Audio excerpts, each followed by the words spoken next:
のささやきの朗読や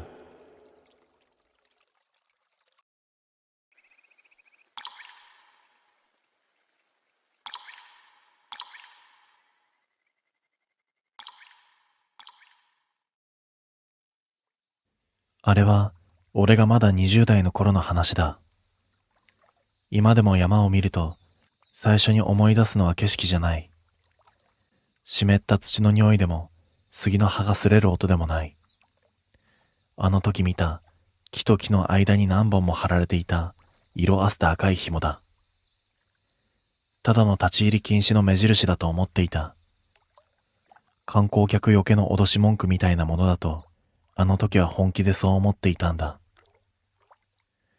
でも今はわかる。あれは入ってくる人間を止めるためのものではなかった。あれ以上中にいるものを外へ出さないための結界だったんだ。その山は地元ではそこそこ知られた低山だった。本格的な登山ってほどではない。休日に軽く歩くにはちょうどいいよくある里山だ。ただ山の裏側の古い登山道だけは地元の人間でもあまり使わないと言われていた。理由を聞いても年寄りたちははっきりとは答えない。昔から良くない。裏に入るな。見えても拾うな。言うことはいつも曖昧で、どこか子供相手の言い聞かせみたいだった。俺たちはその時3人だった。俺と大学時代からの友人の新一と、新一の職場の後輩だった圭介。3人とも車が好きで、休みが合うと適当に遠出をして、景色のいい場所で写真を撮ったり、川辺で飯を食ったりするほどの仲だった。あの日も最初から登山をするつもりじゃなかった。近くのダムまで来たついでに、なんとなく山道に入って、暇つぶしに軽く歩こうという話になっただけだ。登山口には傾いた案内板が立っていた。表側の道はきれいに整備されていたのに、裏側へ回る細道は草が伸びていて、明らかに手入れがされていなかった。そこで圭介が言った。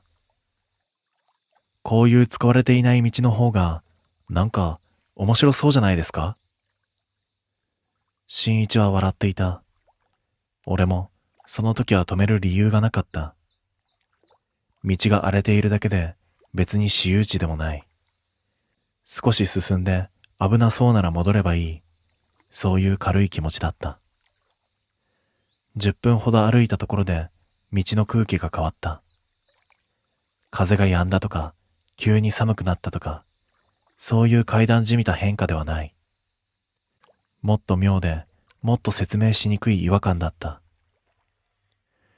周囲の景色は同じ山のはずなのに、音だけが遠くなる。自分たちの足音が土に吸われていくようで、会話をしていても声が少し遅れて耳に戻ってくる気がした。先頭を歩いていた圭介が立ち止まった。その背中の向こうに赤いものが見えた。木と木の間に細い紐が何本も張られていたんだ。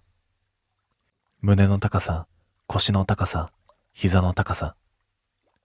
1本ではない。3本、4本。いや、もっとだ。古びて色が抜けているのに、そこだけ妙に目立つ。風がないのに、ほんの少しだけ揺れていた。紐の手前には小さな木札が下がっていた。墨が滲んで読みづらかったが、かろうじてこう読めた。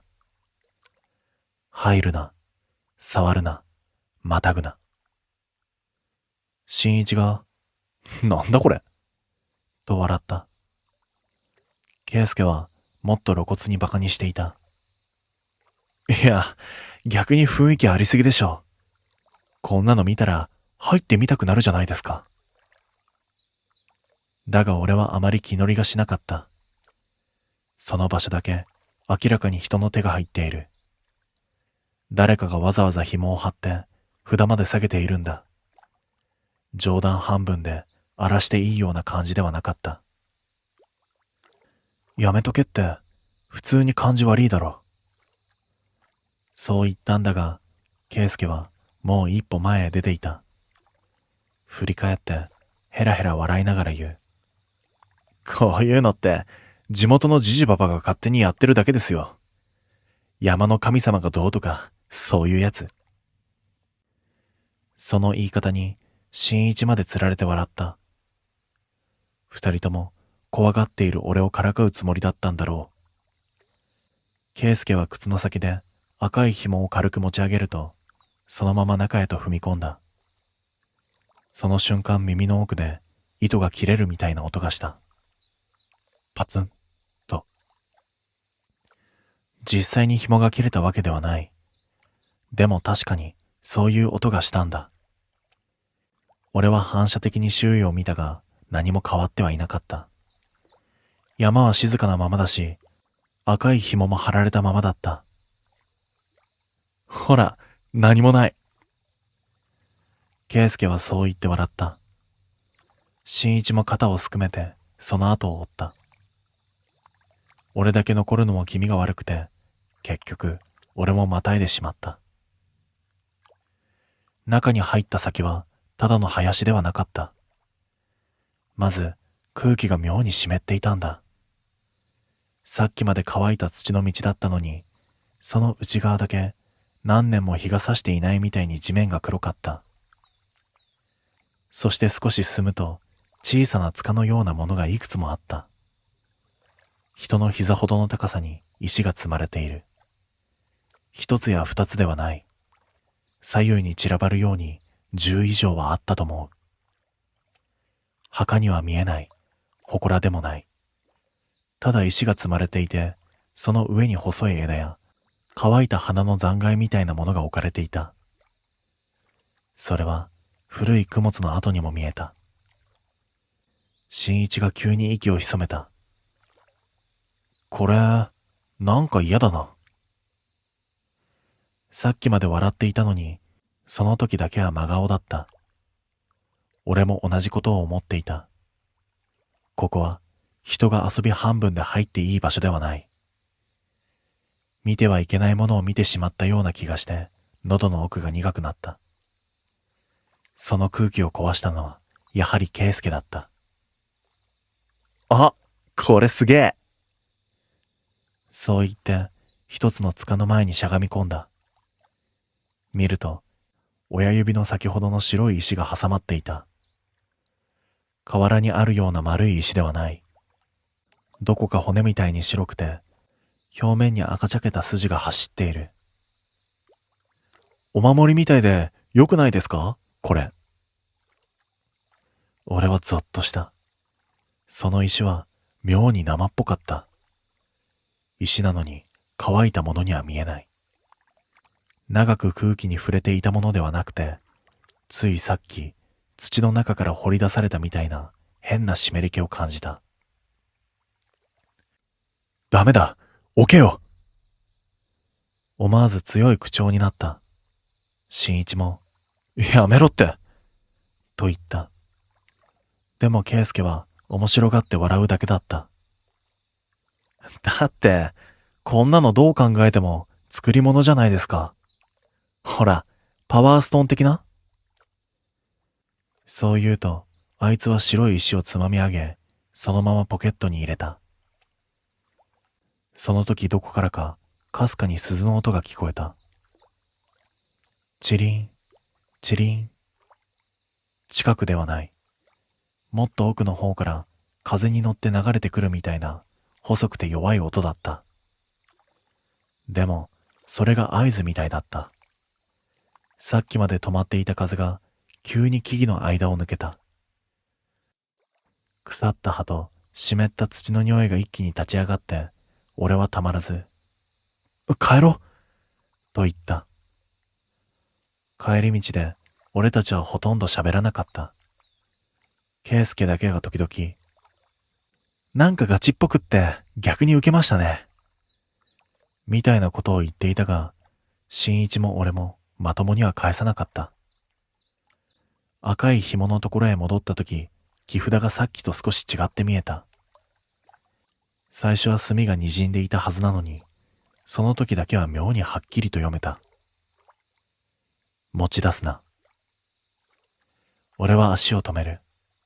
新一も同じものを見たのか、小さく、おいと声を漏らした。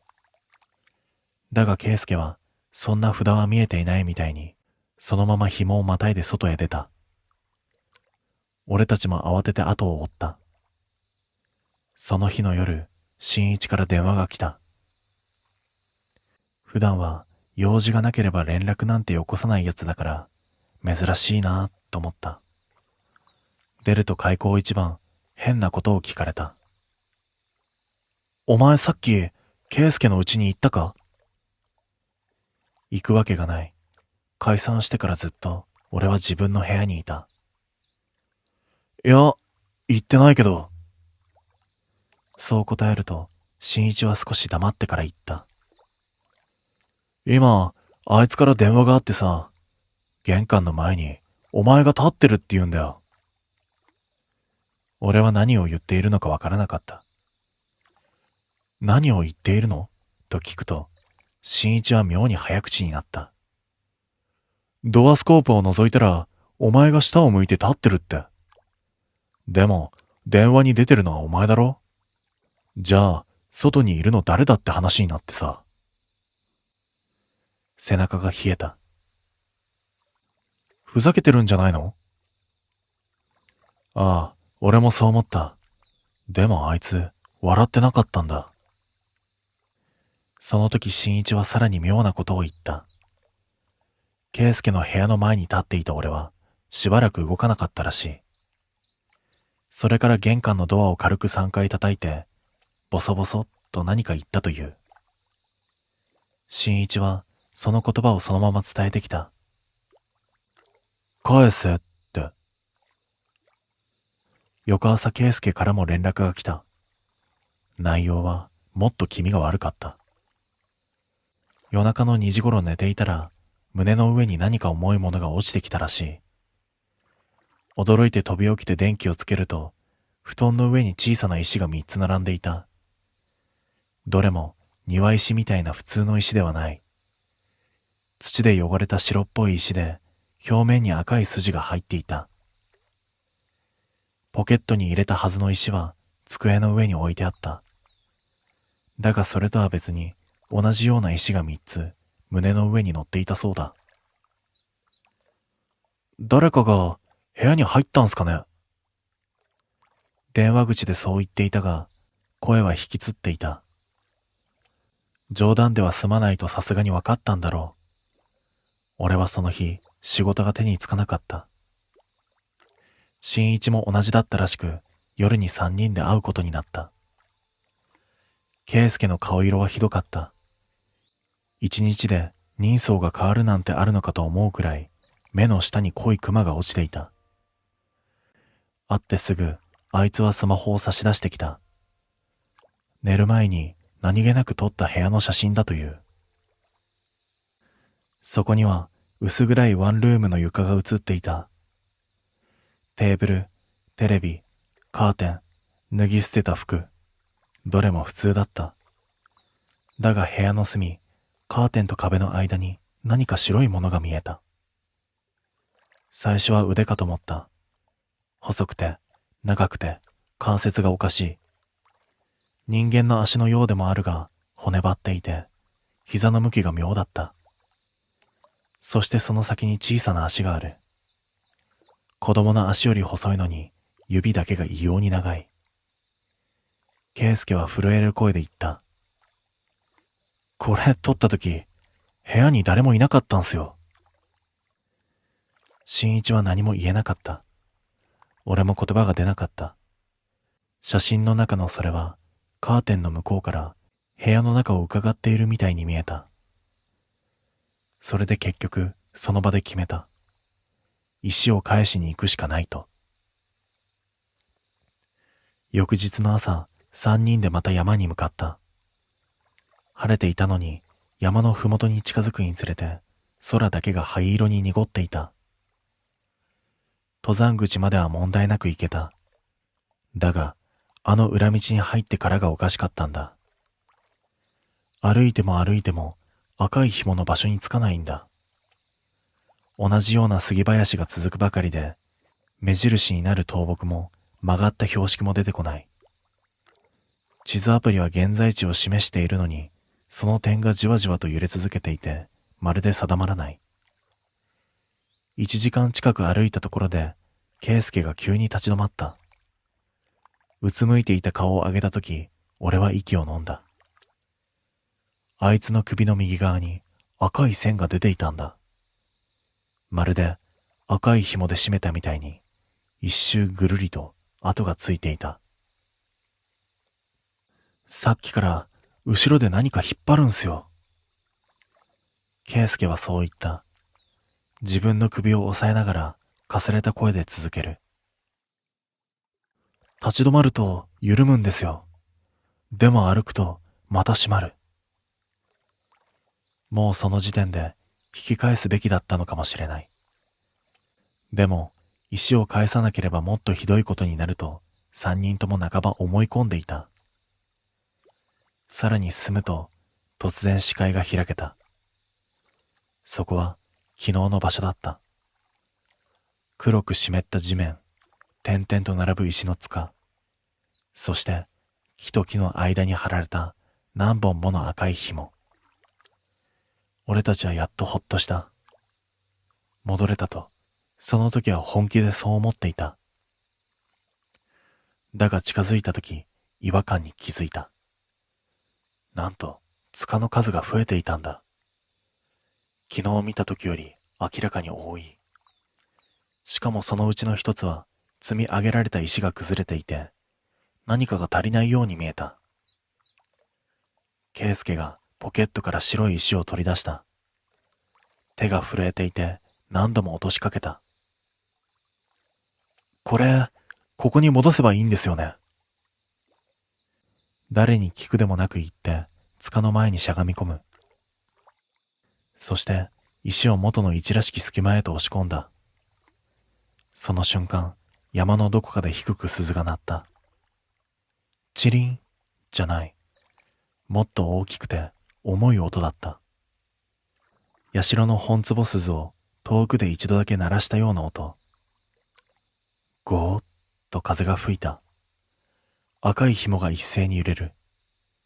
だがその揺れ方がおかしかった。横風なのに紐だけが前後に震えている。誰かが向こう側から指で弾いているみたいだった。新一が、もう帰るぞと言った。その声に重なるようにすぐ近くで女の声がした。一つ足りないよ。あまりにも自然に聞こえたから一瞬新一が喋ったのかと思った。でも新一は青ざめていて口を閉じたままだった。圭介はその場にへたり込んで辺りを見回している。そして声はもう一度した。一つ足りない。今度ははっきりと塚の向こう側から聞こえた。俺は視線を向ける。石の影に白いものが見えた。人の顔だった。いや、顔というより顔に似せた何かだった。土毛色で目だけが異様に黒い。髪は濡れたように額へ張り付いていて、口元が見えない。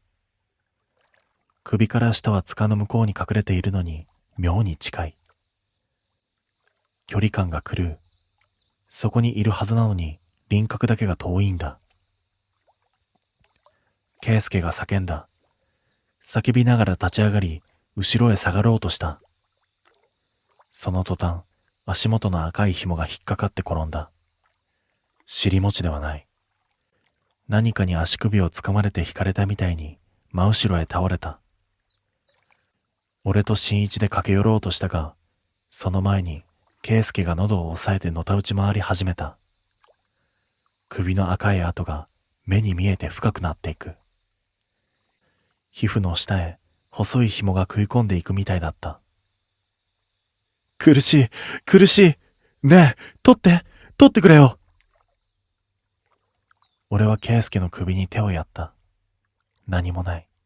本当に何もないのに、指先には確かに感触があった。細くて硬い、濡れた糸のようなものが首に幾重にも巻きついている。引っ張ろうとしても指が滑る。新一も一緒に掴んだが、見えないそれは逆に締まっていくばかりだった。その時、足元で石が転がる音がした。見ると、さっき戻したはずの白い石が、塚の隙間から一人でに転がり出てきていた。まるで中から押し返されたみたいに。そして女の声がすぐ耳元で囁いた。一つじゃない。次の瞬間、新一が俺を突き飛ばした。走れと怒鳴る声が聞こえた。俺は反射で立ち上がり、何も考えず赤い紐をまたいで外へ飛び出した。後ろで圭介のあえぐ声と新一の叫び声が混ざっていた。振り返る勇気はなかった。どれだけ走ったのかはわからない。気がつくと俺は登山口近くのベンチに倒れていた。服は泥だらけで、両手の爪の間には黒い土が詰まっていた。そしてしばらくして新一も戻ってきた。でも圭介はいなかった。警察には遭難だと説明をした。山狩りにも出た。だが圭介は見つからなかった。痕跡らしいものは何も出なかった。俺と新一は互いにあの場で見たものをあまり口にしなかった。話せば本当にあったこととして固まってしまう気がしたからだ。それから1週間後、圭介の遺体が見つかった。でも、見つかったのは山ではなかった。あいつのアパートの部屋だった。鍵のかかった室内で、押し入れの中に座ったまま死んでいたという。発見したのは管理会社の人間だ。失踪後、家族の依頼で部屋を確認したらしい。俺たちは事情聴取でその詳細を聞かされた。圭介の首には細い圧迫痕が何重にも残っていた。ロープでも電気コードでもなく、もっと細い何か。首だけではない。両腕、両足、胸にも同じ跡があった。まるで大量の糸で全身を縛られていたみたいに。なのに、現場からは何も出なかった。縛った道具も、争った形跡もない。それどころか、押し入れの内側の壁には、赤土のついた指で何度も何かを書こうとした跡が残っていた。文字になっていたのは一つだけだった。赤。それだけ。新一はそれを聞いてから目に見えておかしくなった。酒を飲む量が増え、夜になると誰かに電話をかけまくり、意味のわからないことを喋るようになった。3週間ほど経った頃、俺のところへ真夜中に連絡してきた。出るなり、新一は怯えきった声で言った。窓の外に紐がある。何を言っているのかと思った。でもあいつは本気だった。4階だぞ。なのに、窓の外に赤い紐が張ってある。ベランダじゃない。外側だ。何本もしっかりと揺れている。誰かが引いている。俺はすぐに行くと言った。車を飛ばして20分ほどで着いた。新一の部屋の明かりはついていた。だがインターホンを押したが返事がなかった。何度も鳴らして電話もかけた。だが出ない。俺は嫌な予感がして管理人を叩き起こし、合鍵で部屋を開けてもらった。部屋の中はめちゃくちゃだった。カーテンは引きちぎられ、窓際の棚は倒れ、床には塩と酒と何かの灰がぶちまけられていた。新一はベランダの前で座り込んでいた。目を見開いたまま窓の外を指さしている。あれ、見えるだろ。その声で俺も窓の外を見た。だが何もなかった。夜の駐車場と向かいの建物の壁が見えるだけ。赤い紐なんて一本もなかった。そう言うと、新一はひくひくと笑った。見えないのかよ。じゃあ、もうダメだ。その日俺は無理やり新一を連れ出して自分の部屋に泊めた。もうこいつを一人にしてはおけないと思ったんだ。夜中の3時過ぎだったと思う。ふと目が覚めた。寝室の戸が少し開いていて、リビングの暗がりが見える。その向こうで誰かが立っていた。俺は新一だと思った。トイレか水でも飲みに起きたんだろうと。だが次の瞬間、全身の血が冷えた。立っていたのは新一じゃないんだ。細い、異様に細い。足首も膝も腰も人間の形をしているのに全部が骨張って長すぎるんだ。長い髪がだらりと垂れていて顔が見えない。そして両手に何本もの赤い紐を束ねて持っていた。その先が寝室の中、俺の布団の方へと伸びている。動けなかった。叫ぼうとしても声が出なかった。そしてそのままそいつが紐を少し引いた。首が締まった。本当にいきなり締まったんだ。喉の奥が潰れ、息が止まる。何も巻かれていないはずなのに、首の周りに食い込む感覚だけが鮮明にある。俺は必死でもがいて、布団の上を転がった。その弾みで枕元のスタンドに手が当たり、明かりがついた。光の中には誰もいなかった。ただ寝室の引き戸が半開きになっていて、その隙間からリビングが見えるだけだった。俺は咳込みながら首に手をやった。暑かった。鏡を見ると皮膚に細い赤い線が一本くっきりとついていた。そして新一はリビングの隅で丸くなっていた。眠っているんではない。膝を抱えてブツブツ何かを言っていた。数が合わない。塚の数が合わない。足りない。まだ足りない。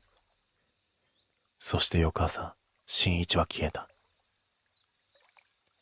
玄関の鍵は内側から開いていた。靴も財布もそのままなのに人だけがいなかった。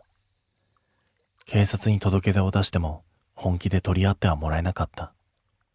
大人の失踪なんて珍しくもないからだ。だが3日後、俺の部屋の前に小さな段ボール箱が置かれていた。差出人はない。中には土のついた白い石が5つ入っていた。その下に紙切れが1枚。残り1つ。字は新一のものだった。間違いようがない。大学時代から何度も見てきた癖のある字だった。俺はその足で山へと向かった。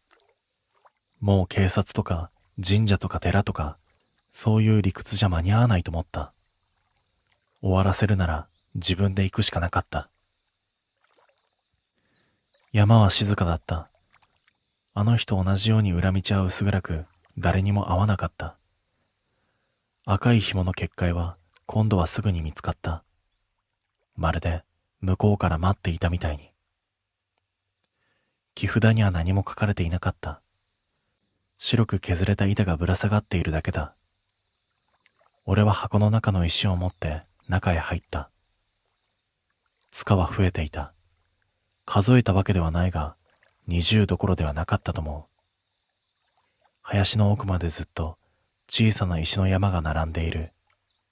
その中に人影があった。新一だった。背中を向けて地面にしゃがみ込んでいる。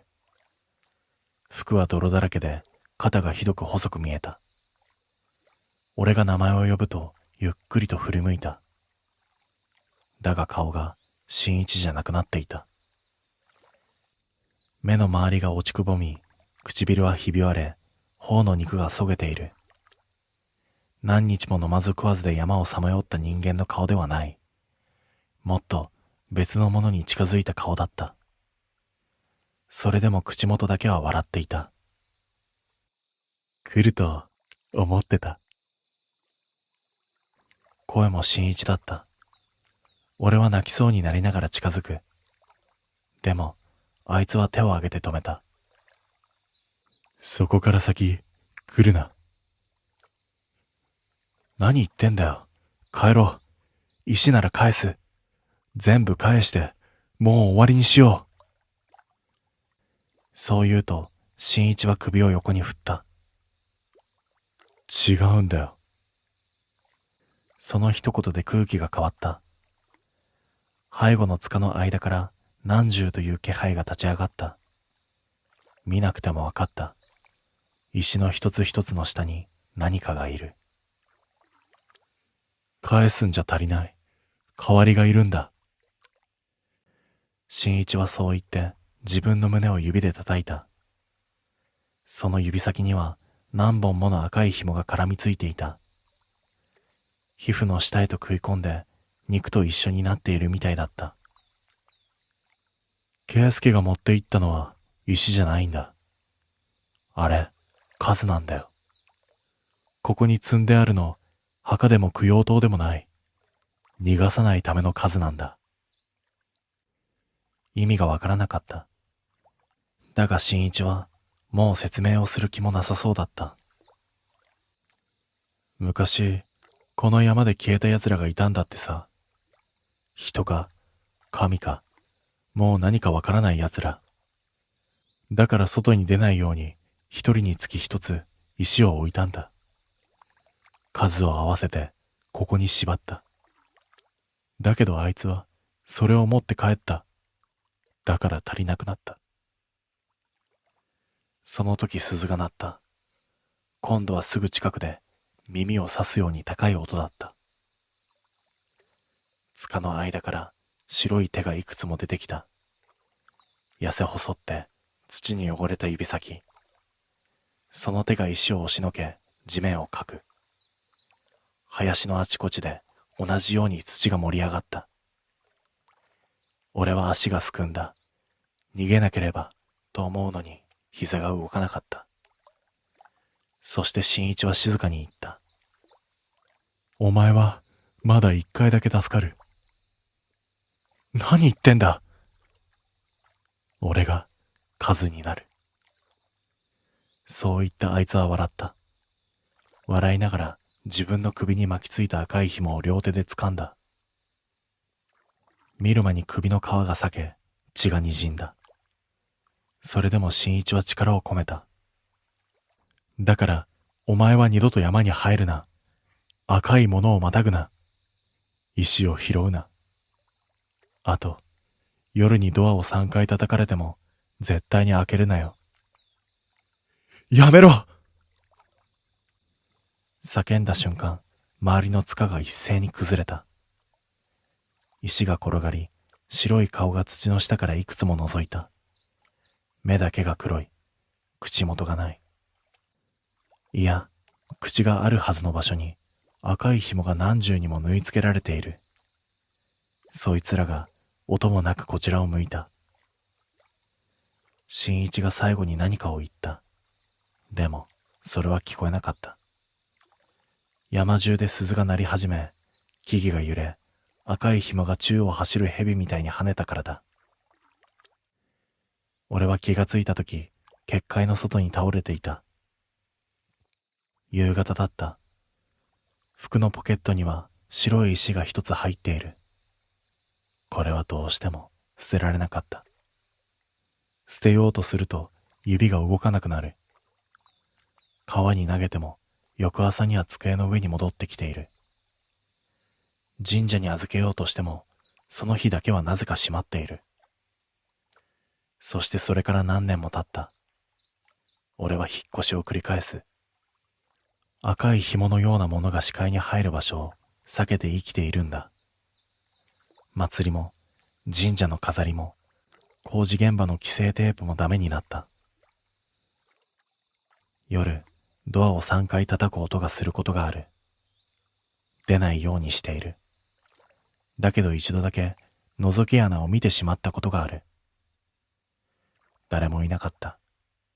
なのに、ドアのすぐ下の隙間から、細くて赤い紐が一本だけ、スルスルと入ってこようとしていた。今あの白い石は、透明なケースに入れて、机の引き出しの奥にしまってある。鍵もかけている。それでも、夜になると中で小さく音がする。コロ、コロコロ。多分、まだ終わっていないんだと思う。新一が数になって、本当に足りたのかどうか、それすらもわからない。ただ一つだけ確かなことがある。あの山では、昔から赤い紐をまたいではいけないと言われていた。理由は単純だ。中に入るためではない。帰ってきたものを家に入れないためだったんだ。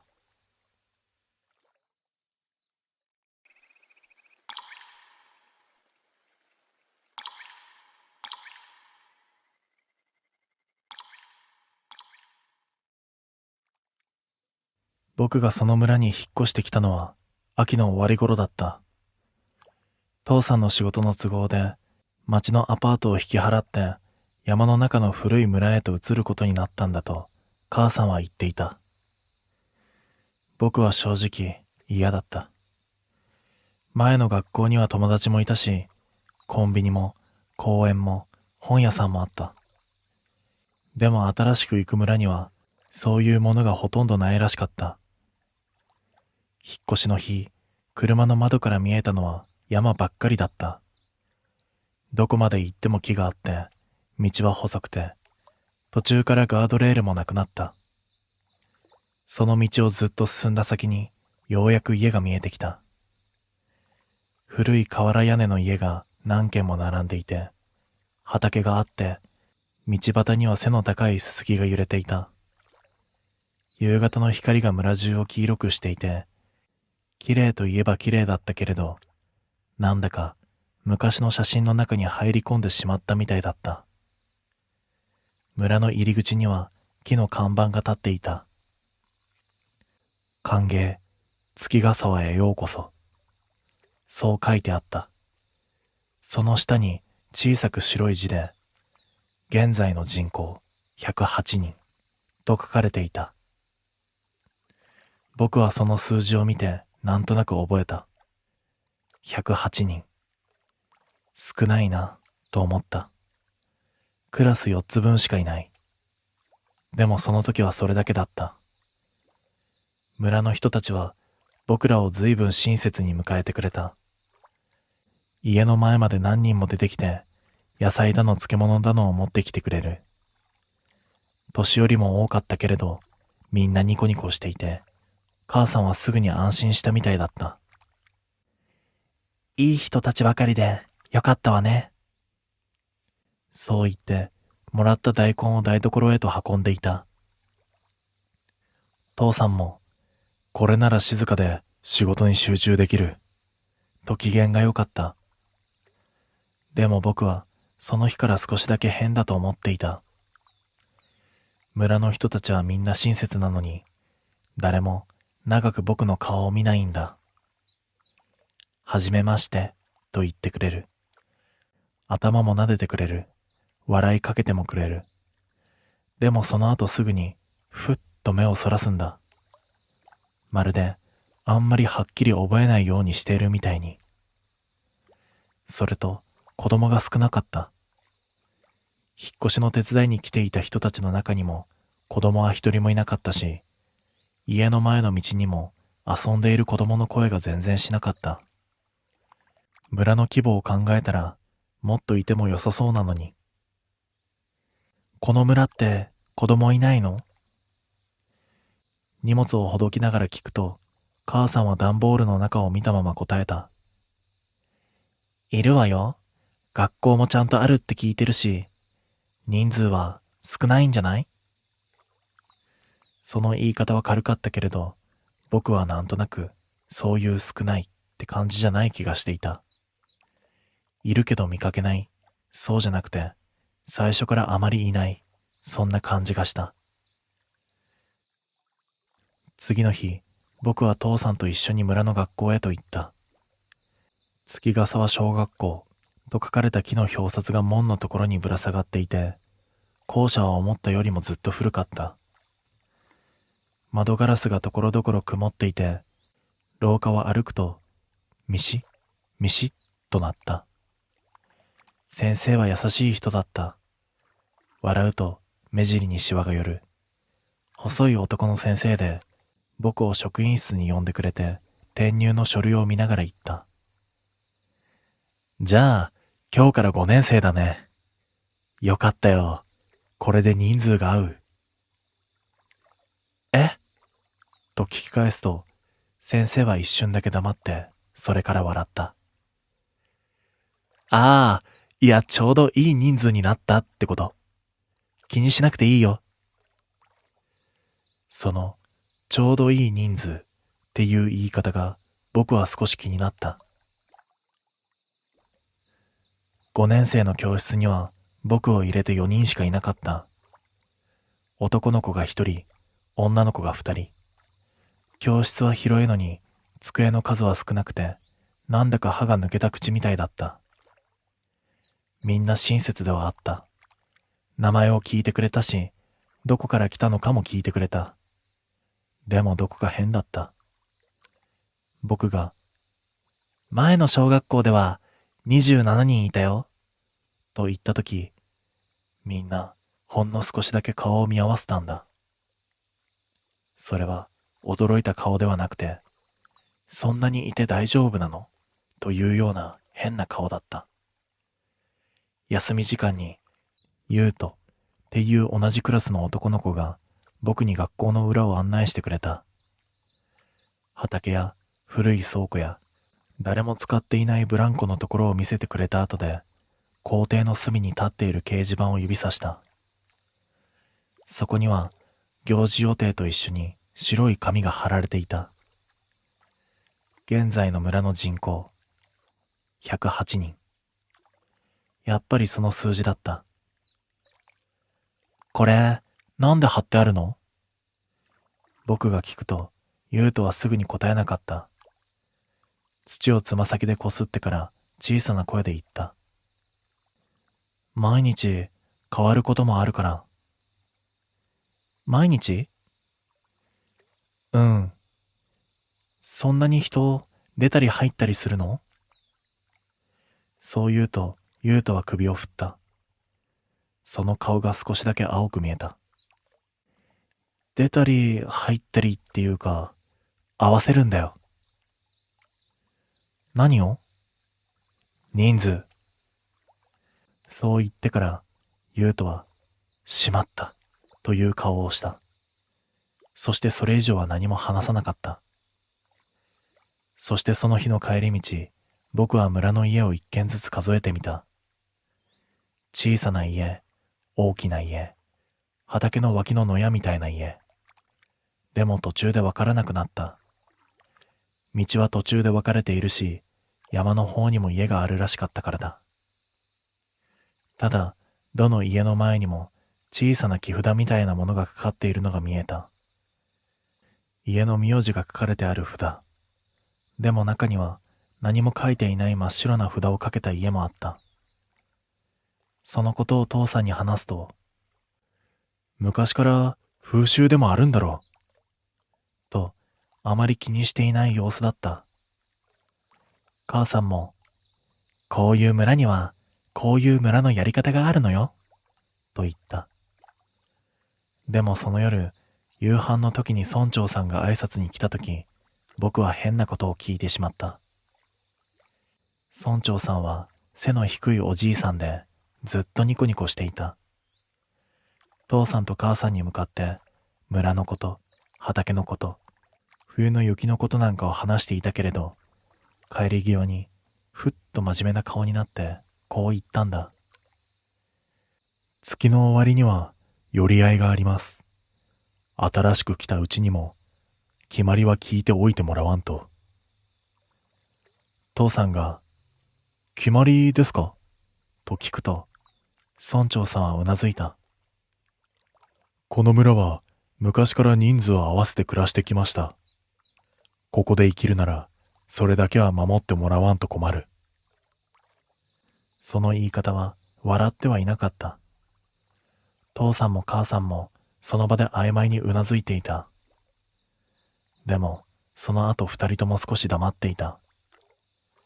寄り合いがあるという日の前から、村の空気は妙に落ち着かなくなった。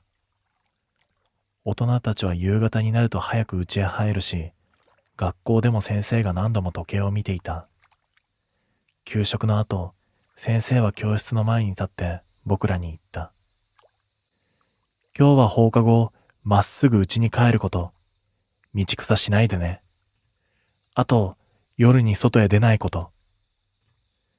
それは別におかしな注意じゃなかったけれど、先生の声が少し震えていたのが気になった。家へ帰ると、母さんは昼間から着替えていた。父さんも仕事を早く切り上げて、居間で村長さんにもらった紙を読んでいた。白い紙に筆で何か書いてある。僕が後ろから覗こうとすると、父さんは慌てて紙を裏返した。子供は気にしなくていい。そう言ったけれど、その顔色は良くなかった。寄り合いって何するの？ああ、話し合いだよ。何の？父さんはしばらく黙っていたが、やがて小さく言った。村のことだ。それだけだった。夜になると家の外を人が歩く音が増えた。ザ、ザと砂利を踏む足音。低い話し声、戸の開く音。僕は2階の部屋の窓からそっと外を見た。村の集会所の方へ何人も歩いていくのが見えた。男も女も年寄りもみんな同じ方向へ向かっている。懐中電灯の明かりが闇の中で小さく揺れていた。寄り合いが始まってから1時間くらい経った頃、僕は喉が渇いて目を覚ました。家の中はしんとしていた。父さんと母さんがいない。きっとまだ寄り合いから帰っていないんだと思った。階段を降りて台所へ行こうとしたとき、玄関の方から声がした。小さく、ひそひそと話す声。父さんだった。母さんもいた。二人とも帰ってきていたんだ。でも、どうしてかすぐ家の中へは入らず、土間のあたりで話をしていた。僕は階段の途中で足を止めた。こっそり聞くつもりではなかったけれど、二人の声は思ったよりはっきりと聞こえた。うちは新しく入ったうちだから候補に入るのは仕方がないって。母さんの声だった。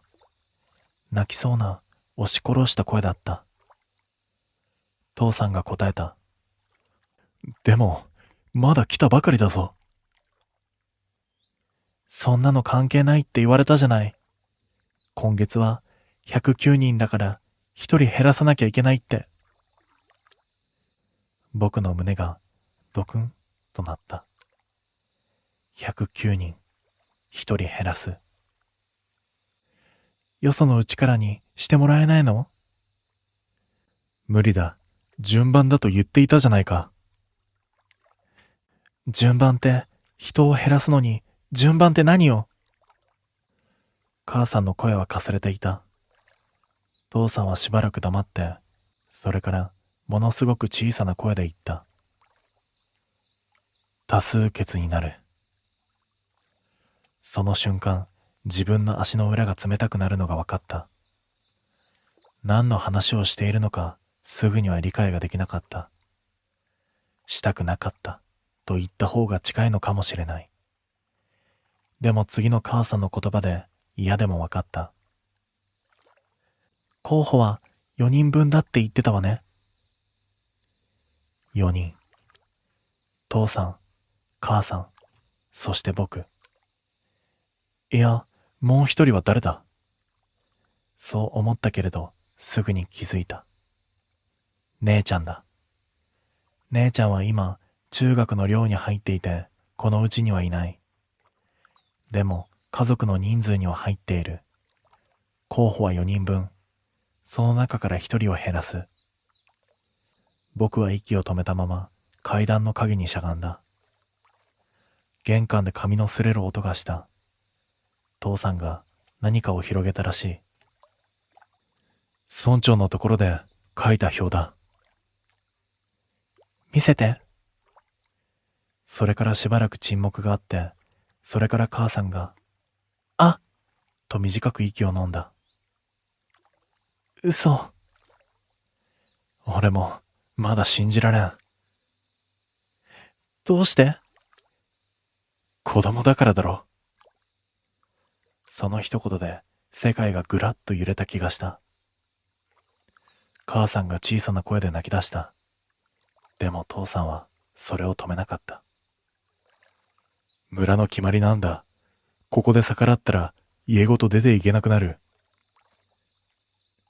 出ていけるなら出たいわよ。無理だ。この冬にどこへ行くって言うんだ。仕事も家ももうここなんだ。でも、コウタなのよ。僕の名前が出た瞬間、頭が真っ白になった。コウタ、それは僕の名前。父さんは何も言わなかった。その沈黙が一番怖かった。やがて髪を畳む音がした。そして母さんが泣きながら言った。まだ方法があるかもしれない。ないよ。明日の朝には合わせるそうだ。そんな簡単に言わないでよ。簡単じゃない。父さんの声はそこで初めて少し震えた。でも、うちだけ拒んだら次は全員だ。その後二人はしばらく何も話さなかった。僕はその場から動けなかった。寒かった。なのに汗が出た。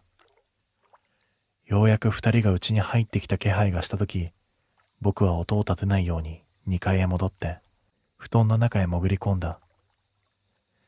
心臓の音が大きすぎて、布団の外にまで聞こえてしまうんじゃないかと思った。自分が明日の朝には減らされる。そう考えてもどういう意味なのか、まだどこか現実じゃなかった。殺されるのか、どこかへ捨てられるのか、川へ落とされるのか、山へ連れて行かれるのか。わからない。わからないけれど、とにかくここにいたらダメなんだと思った。夜が明ける前に逃げよう。僕はそう決めた。でも、怖くて一睡もできなかったせいで、気がついた時にはもう外が少し明るくなっていた。鳥の鳴く声がしていた。家の中は静かだった。僕は布団を跳ねのけて立ち上がり、ランドセルも持たずに階段を降りた。玄関へ行こうとしたとき、居間の襖が開いて、母さんが出てきた。僕を見ると、母さんはピタリと止まった。その顔を見た瞬間、僕は叫びそうになった。泣いた跡があるのに、表情だけが妙に穏やかだったからだ。起きたの？コウタ。いつも通りの声だった。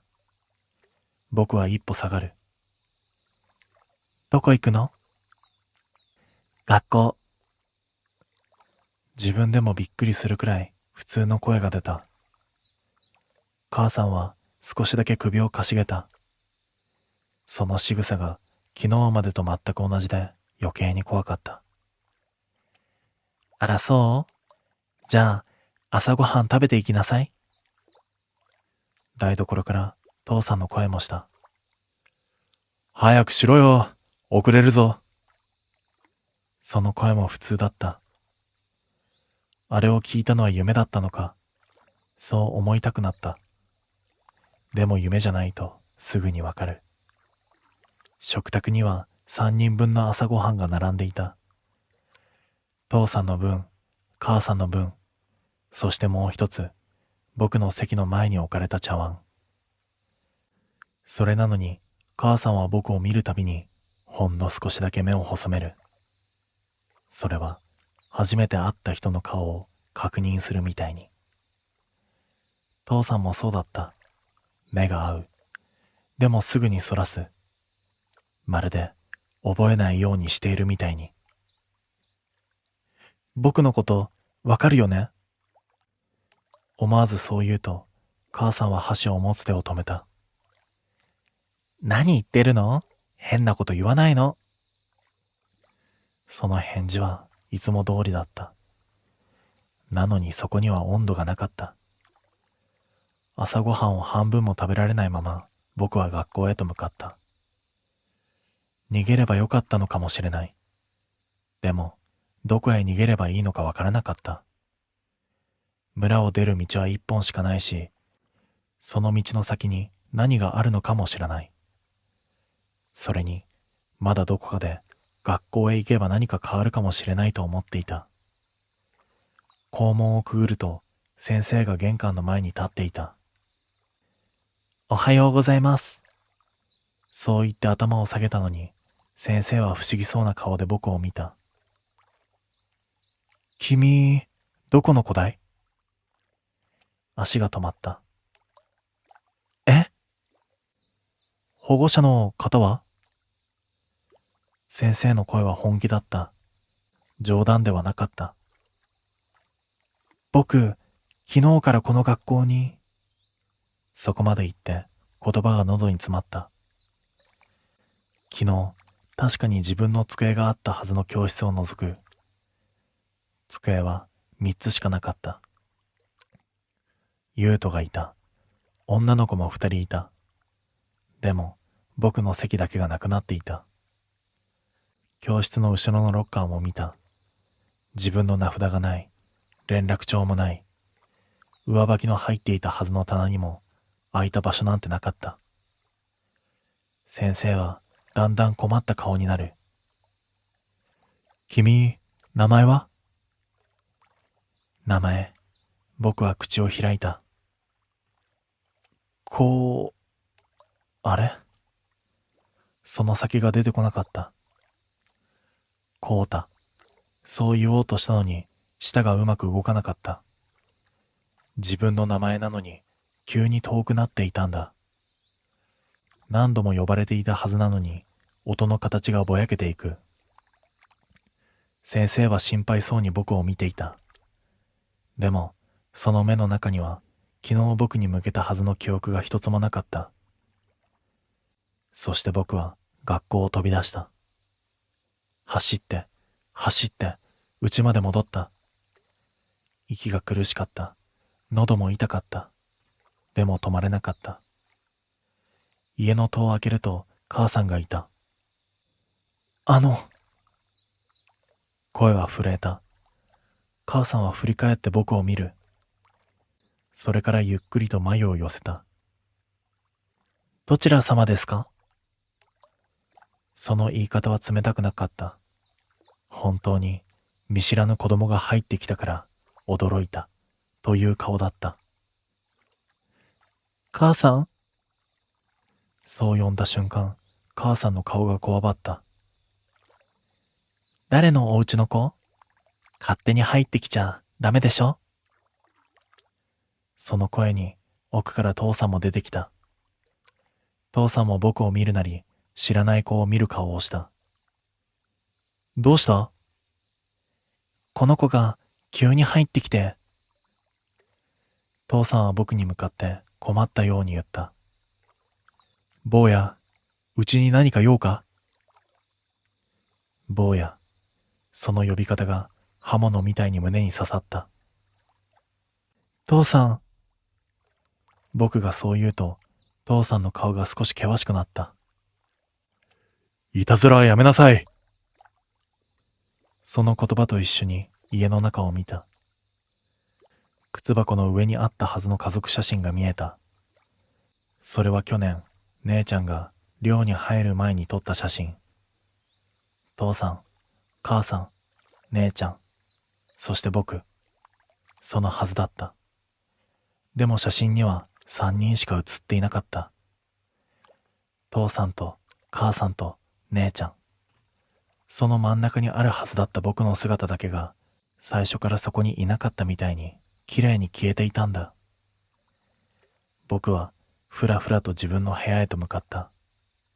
でも、その部屋はもう自分の部屋ではなかった。机もベッドもなくなって、段ボールと古い座敷布団が積まれていた。そこは物置になっていたんだ。壁に貼っていたサッカー選手のポスターもなかった。本棚もない。床に置いていた青い箱もなかった。そこには最初から誰も住んでいなかったみたいだった。そして後ろで父さんの声がした。誰かの家と間違えたんだろう。村長に連れて行くか。母さんが答えた。そうね。でも変な子。なんだか見たことあるような。そこで父さんは低い声で言った。見るな。たった3文字だった。でもその声にははっきりとした怖さがあった。長く見るな。忘れられなくなる。母さんは黙った。僕はそこでようやく全部分かった気がした。この村では一人増えたら一人減らす。減らすというのは殺すことではない。追い出すことでもない。その人が最初からいなかったことにするんだ。名前を消し、写真を消し、部屋を消す。学校の机を消す。家族写真から消す。そうやって人数を合わせるんだ。だから村の人たちは僕を長く見なかったんだ。覚えないようにしていた。いざという時、消しやすいように。僕は家を飛び出した。どこへ行けばいいのかわからなかったけれど、とにかく村の外へと出ようと思った。道は一本しかない。入り口の看板まで行けばいい。走って、走って、石につまずきながらも何度も転びそうになって、ようやく村の入り口まで来た。看板が立っていた。歓迎、月ヶ沢へようこそ。その下に白い字でこう書かれていた。現在の人口108人。昨日と同じ数字だった。つまり、もう会っている。合わせ終わっている。僕は看板に手をついて息を整えようとした。その時後ろから声がする。コウタ。振り返ると、ユウトが立っていた。学校へ行っているはずの時間なのに、ユウトはランドセルも持たず、ただ道の真ん中に立っていた。その顔は青くて泣きそうだった。お前、覚えてるの？僕が言うと、ユウトはうなずいた。少しだけ。少しだけってなんだよ。今のうちだけだと思う。多分、夕方には忘れる。その言い方があまりにも普通で、僕は怒鳴りたくなった。なんでだよ。なんでこんなことするんだよ。ユウトはビクッと肩を震わせた。でも逃げなかった。しないと、今度はうちなんだ。その一言で声が止まった。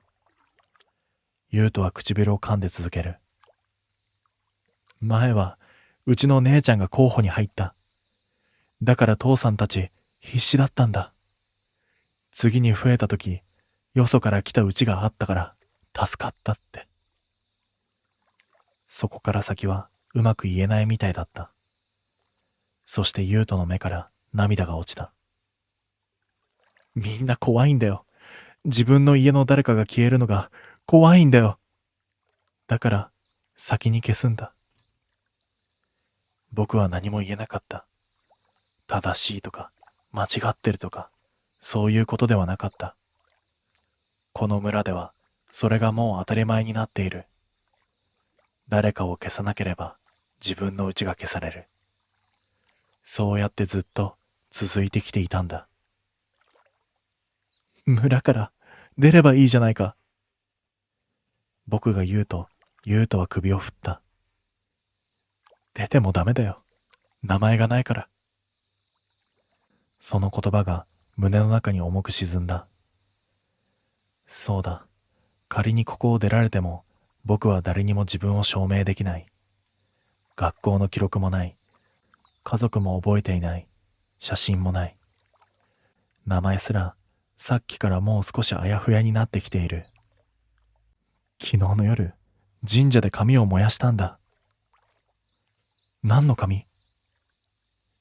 お前の名前。風が吹いて、すすきがざわざわとなった。その音を聞いた瞬間、急に寒くなった。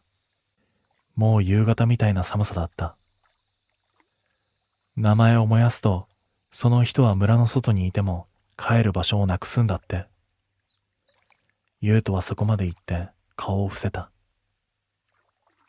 ごめん。その謝り方が一番辛かった。僕は何も返せなかった。怒る力も泣く力ももう残ってはいなかった。ただ頭の中に一つだけはっきりした考えが浮かんだ。帰る場所がない。その言葉の意味が今頃になって分かった。家がないってことではない。街がないってことでもない。自分を覚えている人がもうどこにもいないってことだ。それは死ぬよりひどいことかもしれないと思った。優斗はしばらくそこに立っていたけれど、やがて行かなきゃと小さく言った。長く一緒にいたら僕まで怒られる。それは多分本当だった。そして僕はうなずく。優斗は何度も振り返りながら村の方へと戻っていった。その背中を見ているうちに、だんだんあの子の名前もあやふやになっていく気がした。優斗、確かそうだったはずだ。でも自信がなくなる。看板の前に一人きりとなった。どこへ行けばいいのかわからない。足が動かない。その時、看板の横にある掲示板に新しい紙が貼られているのが見えた。朝にはなかったはずの紙だった。近づいてみる。墨で丁寧な字が並んでいた。今月の寄り合い、決定事項。人口調整完了。各家、以後この件に触れぬこと。記憶の混乱がある場合は名札を見よ。その下に小さな名札が何枚もぶら下がっていた。家ごとの名字が書かれている。佐藤、三田、古橋、西野。そして一枚だけ真っ白な札があった。何も書かれていない札。家の前にかかっていたあの白い札と同じだった。僕はその札を見た瞬間、背中がゾッとした。あれは空っぽの家なんかではなかったんだ。消された人が出た家なんだ。名前を一つなくしたうちの印なんだ。もしかしたらこの村にはもうそうやって消された人が何人もいたのかもしれない。108人を守るために、そして誰かのうちを守るために。風がまた吹いた。白い札がカランとなる。その音を聞いたとき、急に自分の名前の最後の音が遠くなった。こうだ。いや、違うのかもしれない。何だったっけ。母さんが呼ぶ時の声が思い出せない。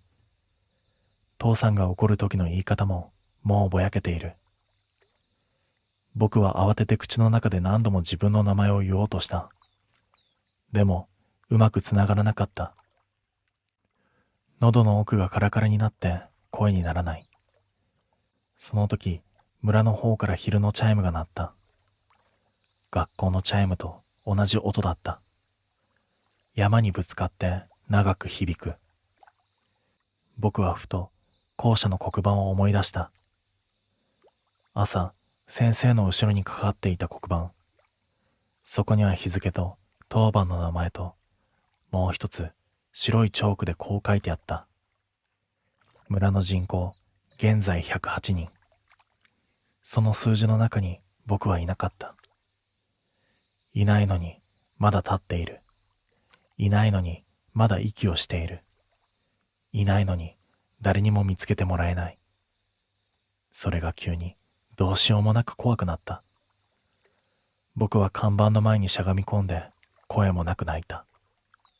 でも泣いているのが誰なのかもう自分でも少しわからなくなっていた。山の風が冷たい。道の向こうでは村の家々から昼ご飯の匂いが流れてきていた。味噌の匂い、焼いた魚の匂い、どこにでもある家の匂いだった。その匂いを嗅いだ瞬間、胸の奥が空っぽになった。もうあそこへ帰っても誰も僕の席を用意していない。もうあの家で僕の名前を呼ぶ声はない。僕はもう一度自分の名前を思い出そうとした。けれど、とうとう最後まで思い出せなかった。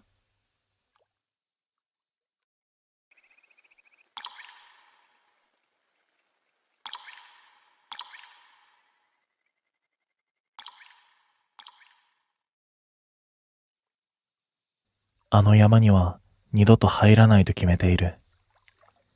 理由ははっきりとしていて、あの中で顔だらけの大蛇を見てしまったからだ。ただの大きい蛇ではない。体の表面が全部人の顔でできている大蛇だった。それを見てから私の中で何かが変わった。夜になるとあれが必ず出てくるんだ。夢の中だけではなく、起きている時でも気配を感じるようになった。だから先に言っておく。あの山には絶対に入らない方がいい。あれは一度見たら終わりだ。きっかけはただの気分転換だった。休みが重なって時間ができた私は、どこか静かな場所に行きたくなってスマホで適当に探していた。その時に見つけたのが山奥にある滝の写真だった。人がほとんど来ない場所で、水もきれいで、知る人ぞ知る場所らしい。コメントの中には、地元の人はあまり近づかないと書かれていたが、その時の私は深く考えていなかった。むしろ人がいない方が気楽でいいと思い、そのまま行くことを決めた。一人で行くつもりで準備をして、朝早く家を出た。電車とバスを乗り継ぎ、最後は徒歩になる。舗装された道が途切れたあたりから、急に人の気配が消えた。周りは木ばかりで、空もほとんど見えない。風が吹いているはずなのに、葉の音が妙に弱くて、自分の足音だけがやけに響いていた。しばらく歩いたところで、前から地元の人らしい年配の男が歩いてきた。軽く会釈をしてすれ違おうとしたとき、その人が足を止めてこちらを見た。その先に行くのか？低い声でそう聞かれたので、私はそのままうなずいた。すると男は少しだけ間を置いてから視線を山の奥に向けたまま言った。あんまり奥まで行くなよ。それだけ言って振り返らずに歩いて行った。その時はただの注意だと思っていたが、今思えばあの一言が最後の引き返すチャンスだった。そのまま進んでいくと、道はどんどん細くなり、足元の土も湿って滑りやすくなっていく。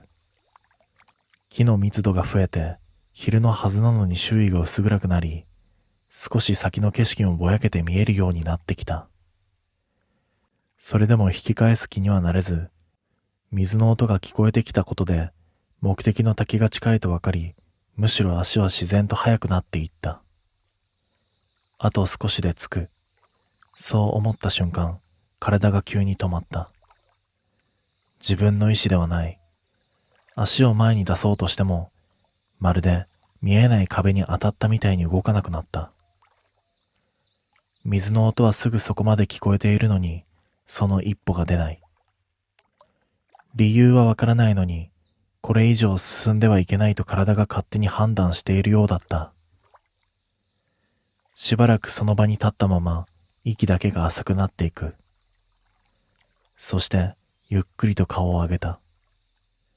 その先の斜面にそれはいたんだ。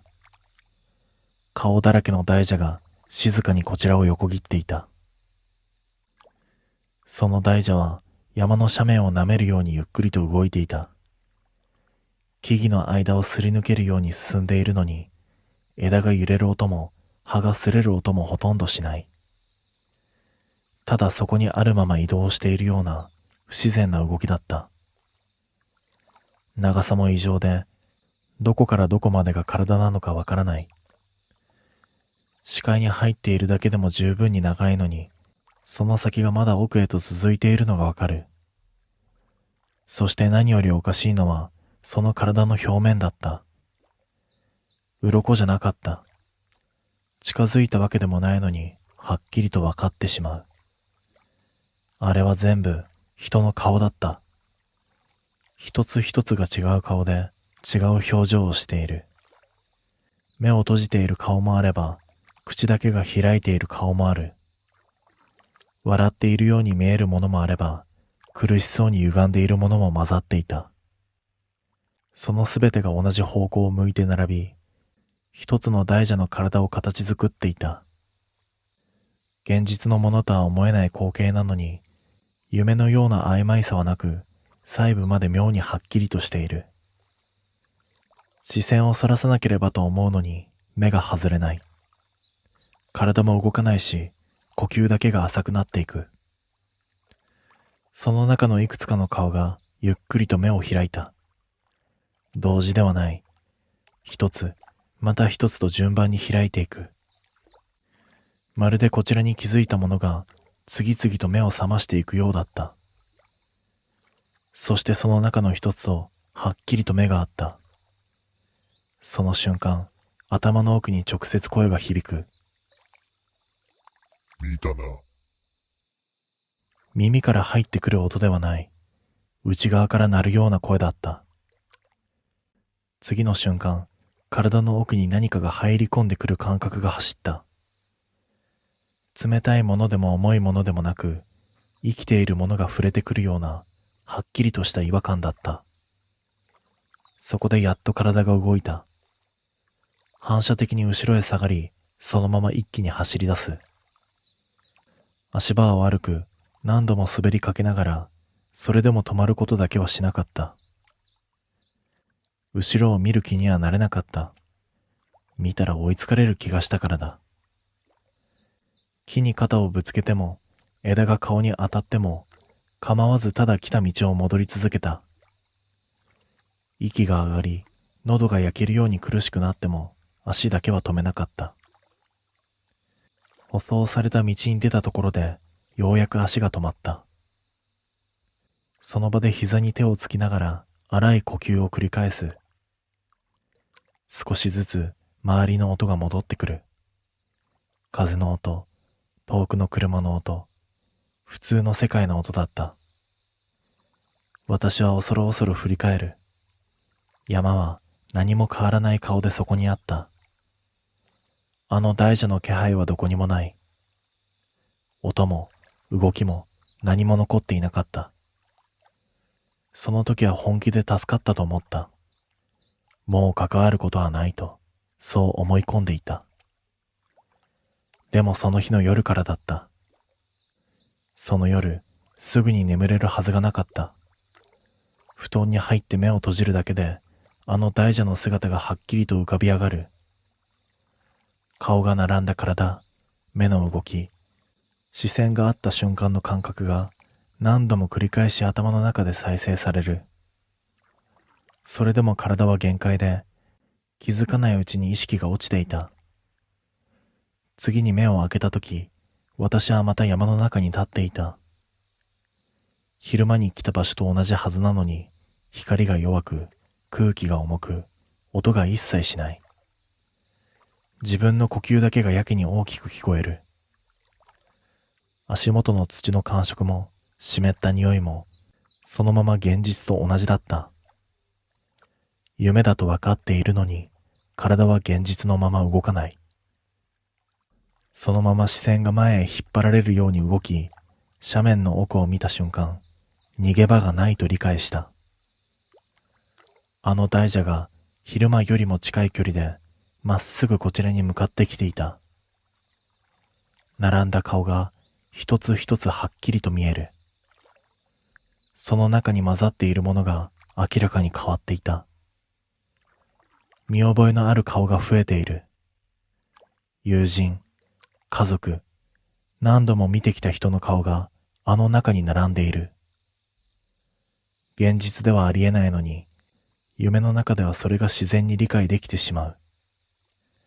その中の一つが私を見ていた。口が動く。今度ははっきりと声が聞こえた。気に入った。一つの声ではない。いくつもの声が重なって同時に響いてくる。お前は、ここだ。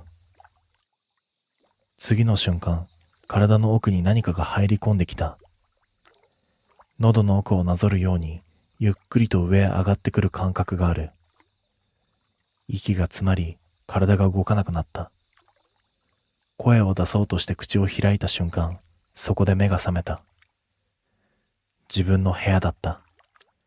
全身が汗で濡れていて、喉の奥に違和感だけがはっきりと残っている。夢のはずなのに、体の感覚だけが消えていない。その日から毎晩同じ夢を見るようになった。逃げても無駄だった。必ず山に立たされ、あの大蛇を見せられる。顔は少しずつ増えていき、その中に知っている顔が混ざっていく。そして最後に同じ言葉を聞かされた。お前は、ここだ。日を追うごとに夢と現実の境目が曖昧になっていった。起きている時でも、ふとした瞬間に喉の奥に違和感が走る。誰もいないはずの場所で視線を感じることも増えた。鏡を見るのが怖くなり、水面やガラスに映る自分の顔を避けるようになった。夜になるのが怖い。眠るのが怖い。それでも限界はすぐに来た。ほとんど眠れないまま数日が過ぎ、頭がぼんやりとしてくる。このままではおかしくなってしまうと分かって、私はスマホを手に取った。何でもいいからこの状態を終わらせたかった。必死に探していく中で一つの寺の情報が目に入った。どんなものでも払えると書かれている場所だった。私は怪しいとは思ったが、他に頼れるものがなく、そのまま電話をかけて震える声で事情を説明した。しばらくの沈黙の後、落ち着いた声が返ってきた。一度、こちらに来なさい。短い言葉だったが、それだけで決めた。ここに行くしかないと、はっきりと思った。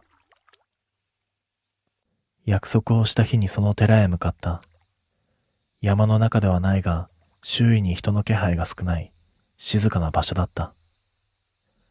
古い建物で手入れはされているのに、どこか空気が重い。中に通されると、一人の坊さんが座っていた。年齢はわからない。声も落ち着いていて、表情もほとんど変わらない。私はこれまでのことをできるだけ順番に話した。山で顔だらけの大蛇を見たこと、その夜から同じ夢を見続けていること、喉の奥に違和感が残っていること。話している間、坊さんは一度も遮らず、最後まで静かに聞いていた。すべて話し終えると、短く息を吐いてから言った。払えるかわからないが、やってみるしかない。それでもいいかと聞かれ、私はすぐにうなずいた。他に選択肢はなかった。そしてその場でお祓いが始まった。坊さんが目を閉じ、低い声で経を唱え始める。最初は普通の声に聞こえていた。だがしばらくすると、その音が少しずつ変わっていく。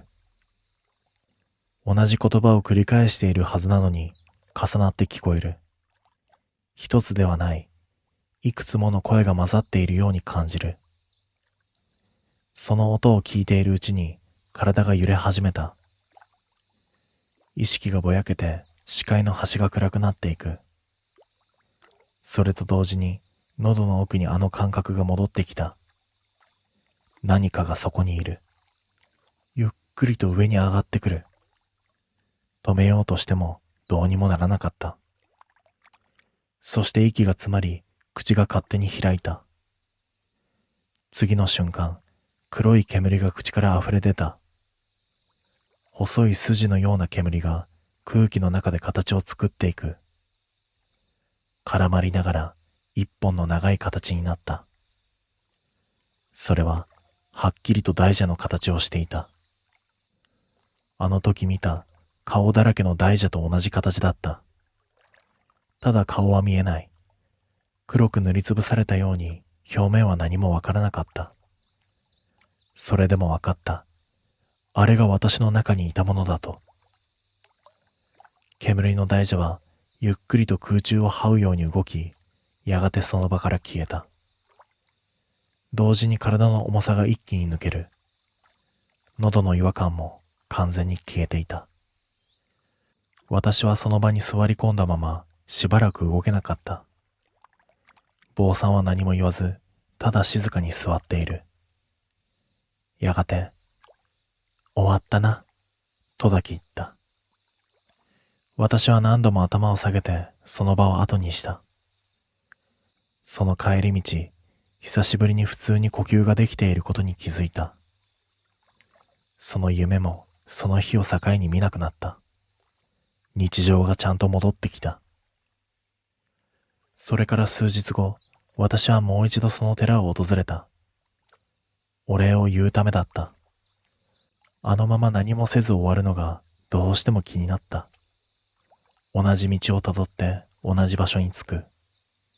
だが様子が違った。門は開いているのに人の気配はない。中に入っても誰もいなかった。代わりに近くの人に話を聞いてみた。あの寺の坊さんのことを。すると不思議そうな顔をされた後、こう言われた。ああ、あの人ならいなくなったよ。あんたが来た日の夜からな。それ以上は何もわからないらしい。ただいなくなる直前にこんなことを言っていたそうだ。払わなければよかった。あれは消えたんじゃない。映っただけだ。そして私が見入られた。次は私が一部になる。それだけを言って姿を消したらしい。それを聞いたとき、私は理解した。あれはまだ終わってはいなかった。ただ単に私から離れただけだった。今はあの坊さんの中にいる。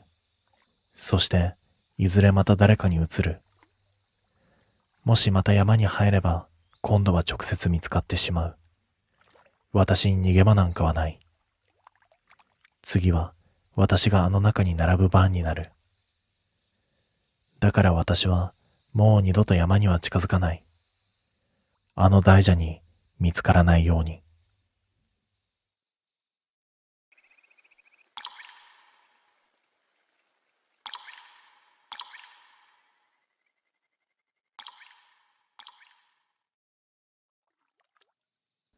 これは大学生の頃の話だ。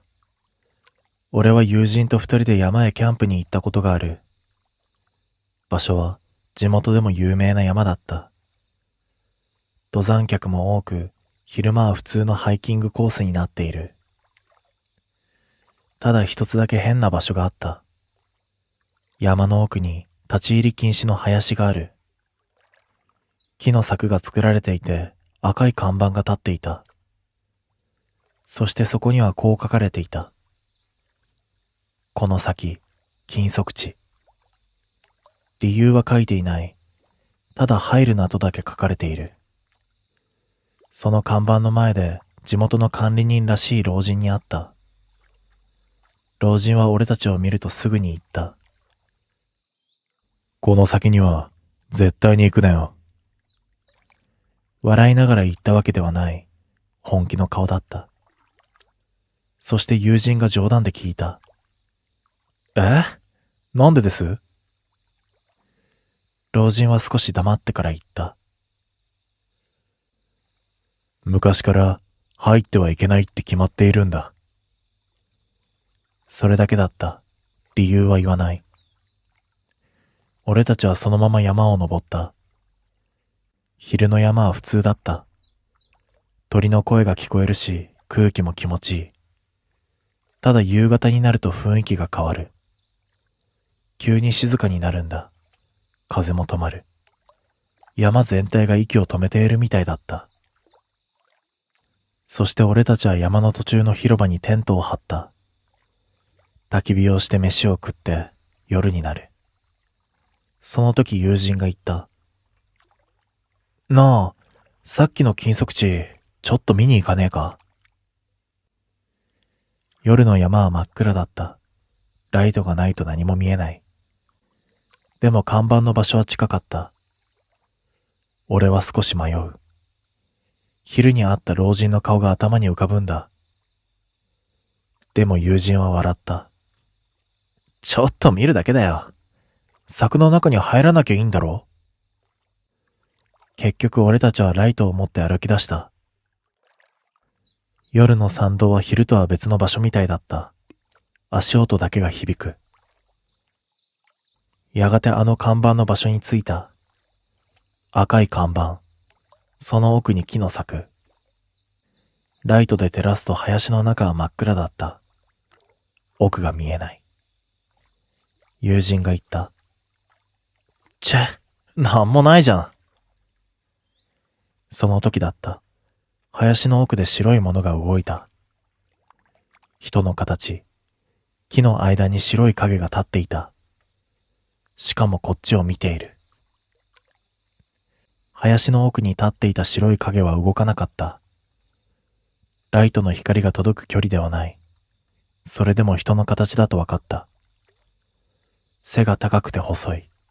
白いものが体にまとわりついている。服なのか、布なのか、それとも別のものなのか、はっきりとは見えなかった。友人が小さく言った。あれって、人？俺は答えなかった。なんとなく声を出してはいけない気がしたんだ。白い影はこちらをじっと見ている。動かない。ただそこに立っている。友人が笑った。なんだよ。誰かいるだけじゃん。そう言って柵の近くまで歩いた。俺は慌てて言う。やめとけって。でも友人は止まらなかった。柵の前に立ってライトを林の奥へと向けた。その瞬間白い影が少しだけ近づいた。一歩だけ。でもはっきりと分かった。距離が縮まっている。友人もそれに気づいて笑いが止まった。今、動いたよな。俺は何も言えなかった。その時だった。林の奥から風もないのに葉が揺れた。ざわ、ざわっと音が広がる。最初は一箇所。でもすぐに気づいた。一つではない。林の奥のあちこちで同じ音がしている。ライトを動かす。木の間の暗闇、その奥に白いものがいくつも見えた。一つだけではなかった。二つ、三つ、四つ。白い影が何体も立っていた。全部こっちを見ている。友人が息を飲んだ。その瞬間、白い影の一つがゆっくりと腕を上げた。細い腕、白い腕、そして林の奥を指さした。まるで、俺たちに入れ、そう言っているみたいだった。その時俺の後ろから声がした。低い声で。入っちゃダメだ。振り向くと昼に会ったあの老人が立っていた。いつの間に来たのか全く気配がなかった。老人は俺たちの横を通り柵の前に立った。林の奥を見たまま低い声で言う。見たのか？友人が答えた。白いのが。その瞬間老人の顔が歪んだ。怒った顔ではない。もっと嫌なものを見た時の顔だった。老人はすぐに言った。帰れ。今すぐ山を降りろ。友人が聞いた。いや、あれ何なんですか？老人は林を見たまま言った。昔からいるんだ。それだけだった。俺は聞いてみた。あれって人なんですか？老人は首を振る。いや、あれは人ではない。そしてゆっくりと言った。昔な、この山には村があったんだ。山の奥の小さな集落、今はもうない。理由は誰も言わない。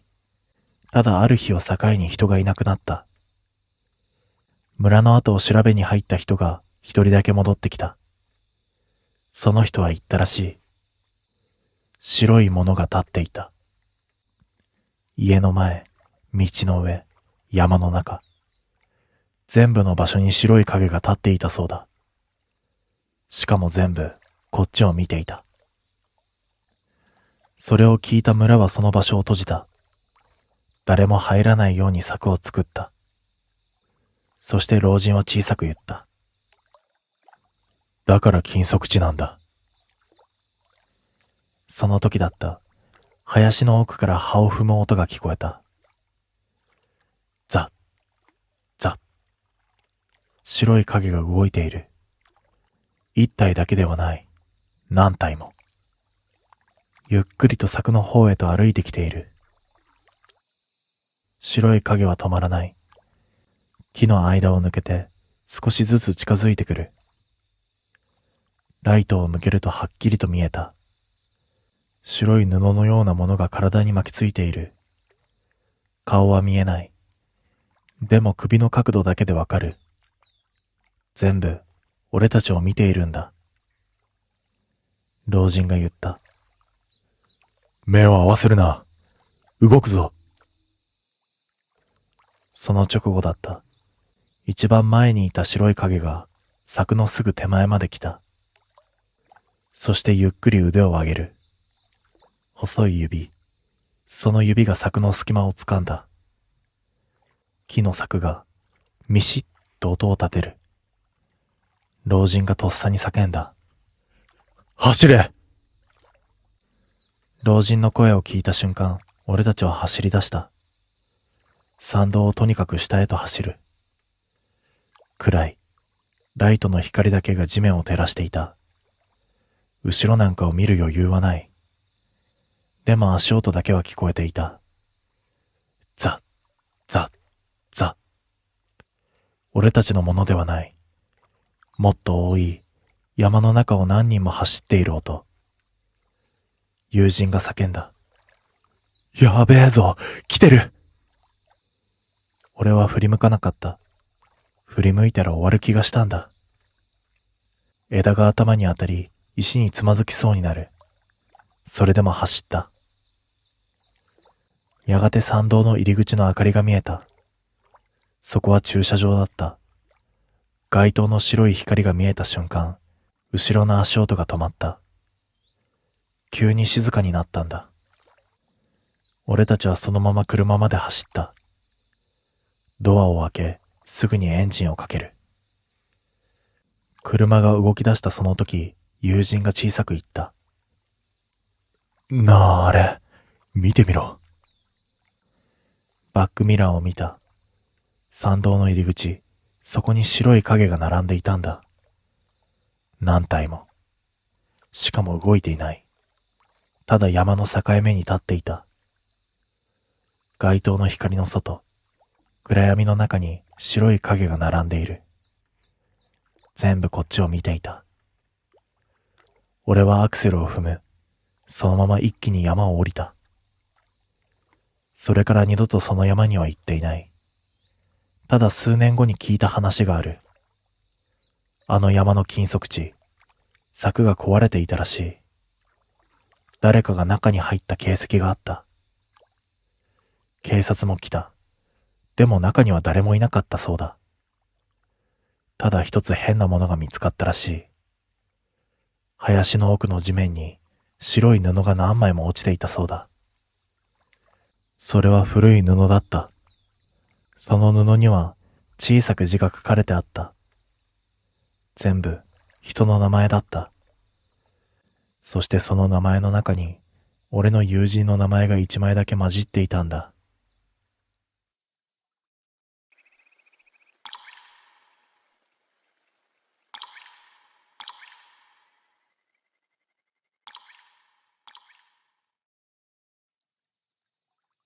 あの日のことを思い出すと未だに胸がざわつく。バスツアー2日目の朝、俺たちは山間の温泉地を目指して移動をしていた。霧が濃く、道の両脇は白い幕のように煙っていて、運転手も慎重にスピードを落として走っていた。そんな中だった。前方でガイドが小さく声を上げた。誰か倒れていますね。霧の切れ間に人が横たわる姿が見えた。道路脇、ガードレールに寄りかかるようにして倒れている。運転手が急いで減速をし、バスはその人物の手前で止まった。大丈夫か確認してきます。運転手と数名の男性客が降りていき、俺たちは車内で待つしかなかった。窓越しに見るその男は、薄汚れたジャンパーを羽織り、体を小刻みに震わせていた。生きているのかどうかもわからないほど動きが弱かった。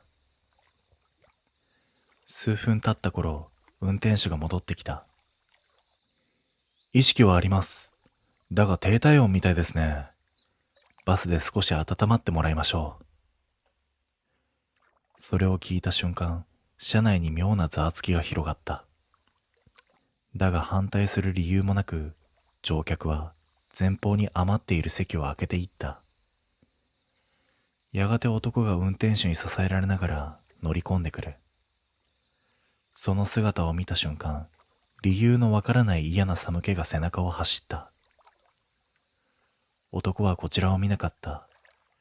顔を伏せたまま、泥で汚れた手を震わせながら、空いていた席にゆっくりと腰を下ろした。座った衝撃で衣服から湿った土の匂いが立ち上る。バスが再び発進すると、車内は静まり返った。誰も男に話しかけようとはしない。ガイドでさえ説明書きをめくる手を止めて様子を伺っている。にもかかわらず、男は一度も顔を上げなかった。ただ両手を膝のあたりに置いたまま小刻みに震えている。その震え方が妙だった。寒さというより怯えているような震えだった。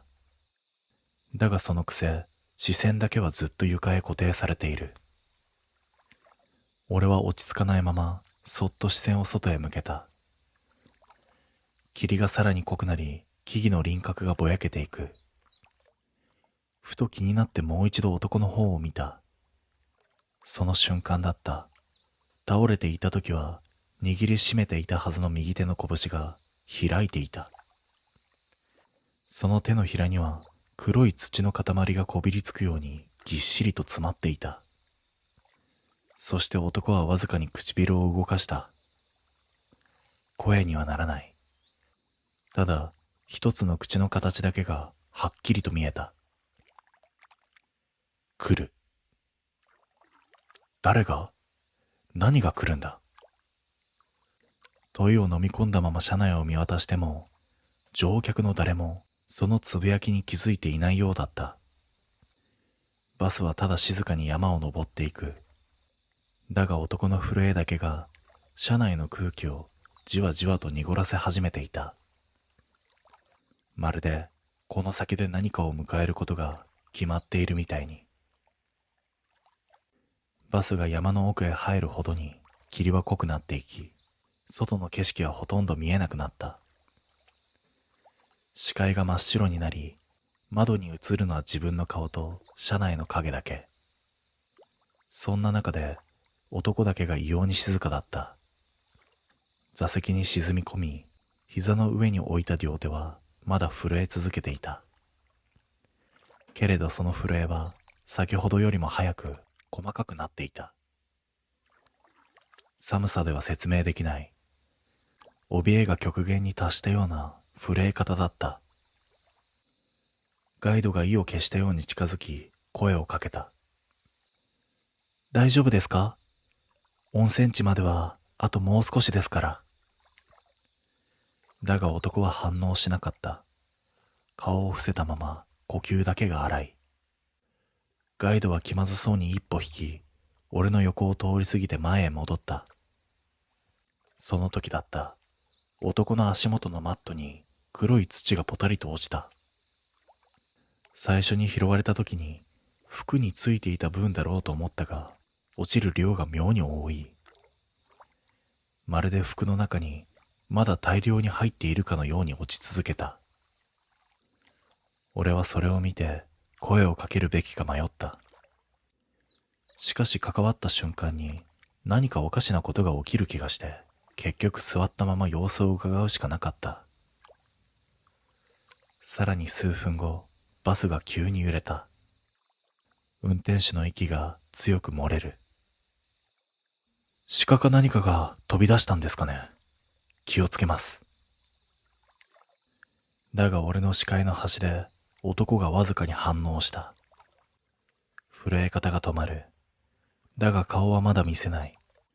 耳を澄ますように静止した姿が不気味なほど固まって見えた。次の瞬間、男の肩がひくりと跳ねた。来た。その声ははっきりと聞こえた。今度は俺一人だけではない。周囲の乗客もわずかに振り返る。ガイドが恐る恐る尋ねた。来たってどういう意味ですか？男は答えない。代わりにゆっくりと握りしめていない左手を持ち上げた。手のひらには指の間からあふれるほどの黒い土が詰まっている。どれだけあの道路脇で倒れていたのか、それとも倒れていた理由が別にあったのか、その問いが頭の中で渦を巻いた。その時、バス全体が何か重いものに押されたようにわずかに傾いた。大きな揺れではない。けれど、誰かが寄り添ったような圧が車体の横から伝わってくる。運転手がすぐに減速し、窓の外を確認しようとした。だが霧が濃すぎて何も見えない。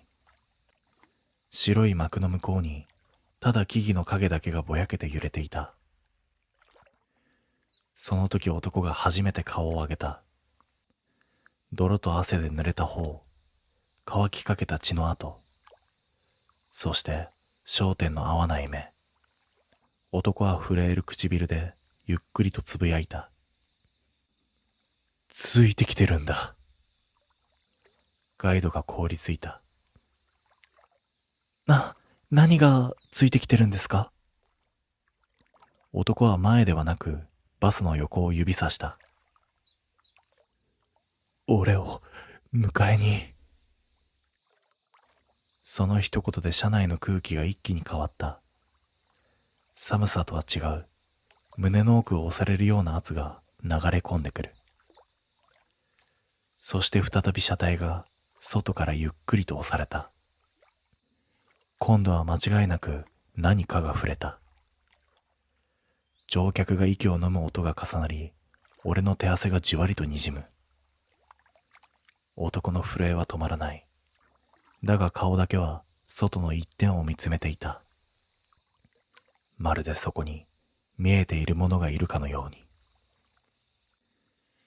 車体を押す何かは一度だけでは終わらなかった。バスの横にじわりと重みがかかり、外の板がきしむような音が響く。乗客は全員前のめりになり、運転手も必死にハンドルを握りしめた。しがみついてください。ガイドの悲鳴混じりの声が車内に吸い込まれた瞬間、男が突然立ち上がった。その動きは普通ではなかった。揺れる車内でもふらつかず、まっすぐ通路に出てくる。泥だらけの手をシートにつかず、ただ歩く。まるで導かれるように前へと。俺は席にしがみつきながら男の背中を見つめた。肩が震えている。震えながら静かに前のガラスへとだんだん近づいていく。そして運転手の横で立ち止まり、霧の向こうをじっと見つめた。外には何も見えない。だが男には見えている。それは誰の目にも明らかだった。あの場所で俺だけ生き残ったんだ。男がぽつりと漏らした。声は震えているのに妙に落ち着いていた。運転手が驚きの声を出す。事故？この山で？男はゆっくりとうなずいた。仲間3人、俺のせいで崖から。言葉が続く前にまた車体が押された。今度はもっと強く。外側の窓ガラスに何かが這い上がるような影がかすかに浮いた。そして誰かの手の形。それが霧の外側からガラス越しにじわりと擦れた。悲鳴が車内にあふれる。運転手は急いでブレーキを踏んだ。バスはきしみながら停車し、霧の中に沈んだ。動く気配は止まり、空気だけが重く残る。男は前のガラスに額をつけ、震える声でつぶやいた。迎えに来てる。俺だけ逃げたから。ガイドが青ざめて言う。降りたら危険です。ここは崖沿いで。だが男はガイドの声を振り払うようにドアへ向かって歩き出した。泥だらけの足跡が通路に重なって残る。やめろ！運転手が叫んだ。だが止まらなかった。男はドアの前で立ち止まり、霧の向こうに手を伸ばした。その瞬間、外側から男の腕をつかむ手が霧の中から浮き出た。白く土まみれの腕。人の形に見えるが輪郭は崩れ、泥のように滴っている。男は抵抗もせず、その手に惹かれるように外へ消えた。そして霧がすぐに閉じて、姿は完全に見えなくなった。ドアには泥の手形がくっきりと残っていた。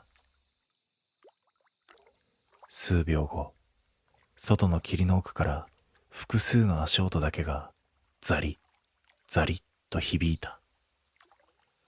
それがバスを囲むように近づいてくる。運転手は恐怖で顔を歪めながらも急いでドアを閉めた。エンジンを全開にし、タイヤが空転するほどアクセルを踏みつける。バスは霧の中から逃げるように走り出した。誰も口を開けなかった。ただ必死に前だけを見る。やがて霧が薄れ、明るい道へ出たとき、全員の肩が一斉に落ちた。だが後ろの座席の一つだけ泥がこびりついたまま開いていた。そこだけが誰かがついさっきまで座っていた深さで沈んでいた。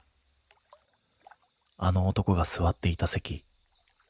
そしてそこに落ちていた黒い土の上には人の足跡が一つだけついていた。それはまるで戻ってきたかのように。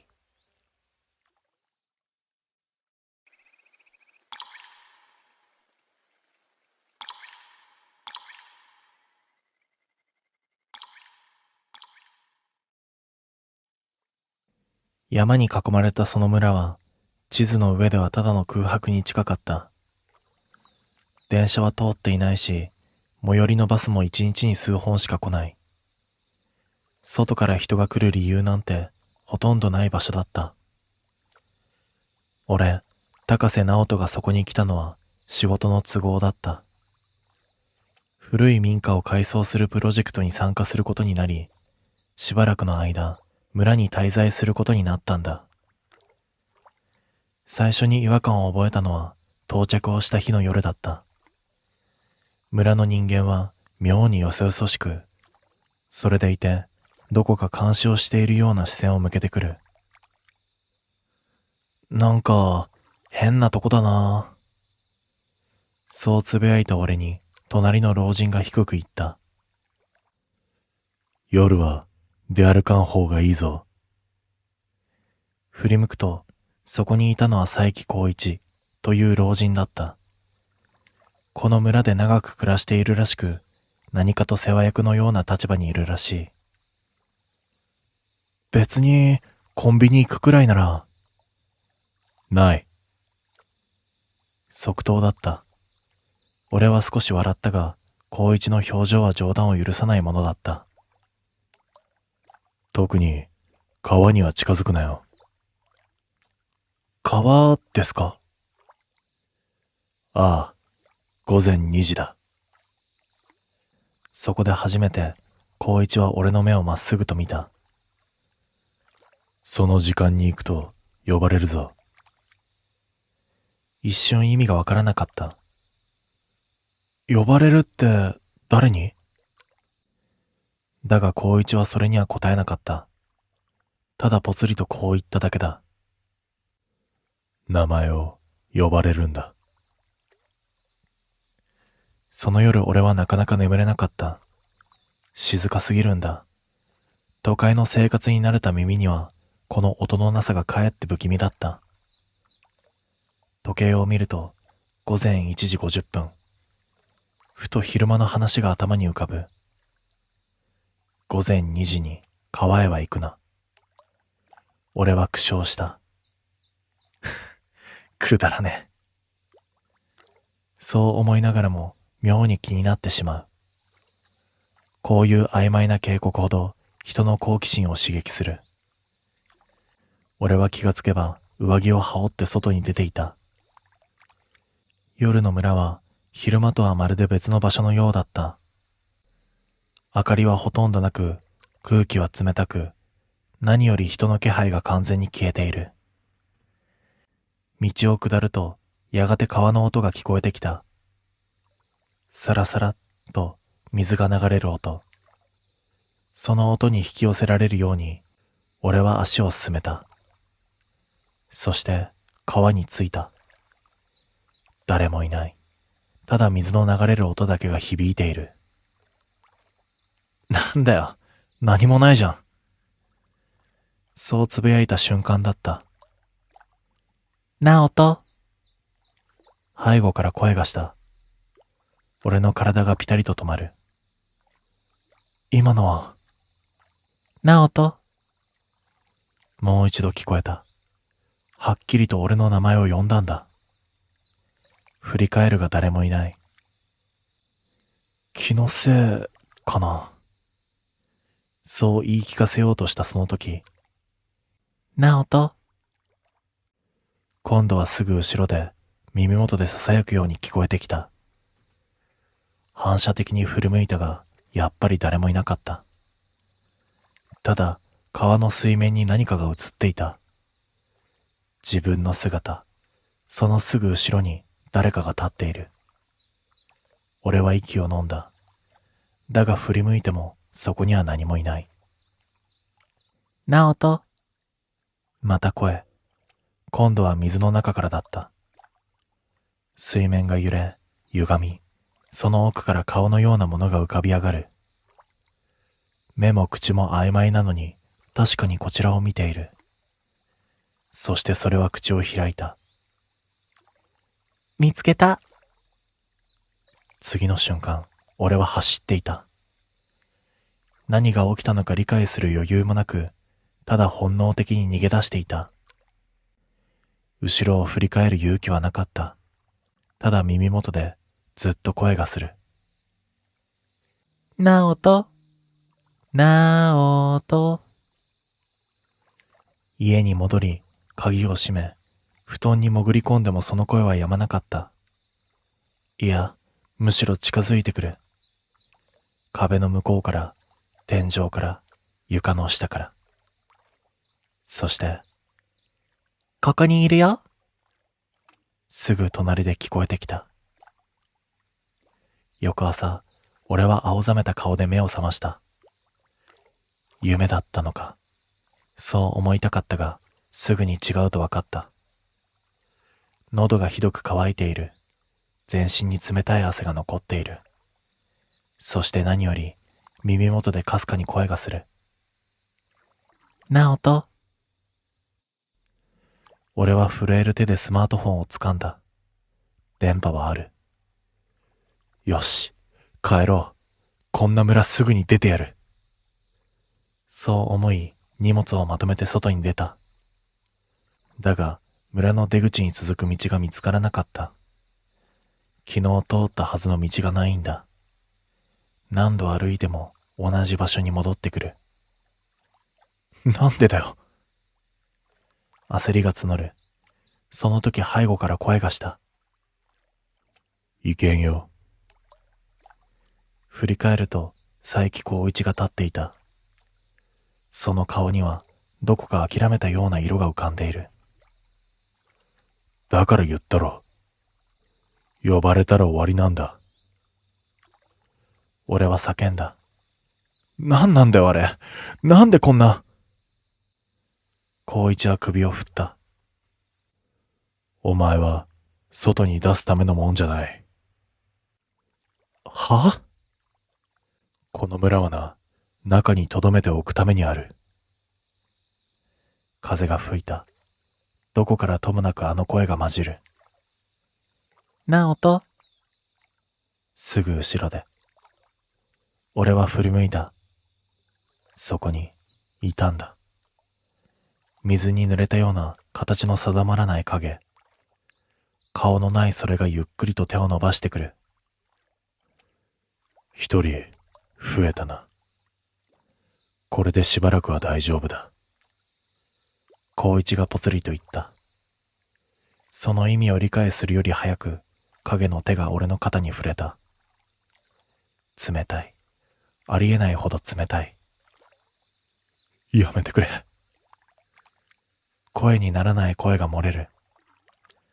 影は俺の耳元に顔を近づけた。そして優しく囁く。見つけた。次の瞬間、俺の姿はそこから消えた。その夜村の川辺に新しい影が一つ増えていた。水面の中でゆらゆらと揺れながら、それは通りかかる誰かに向かって静かに名前を呼び始める。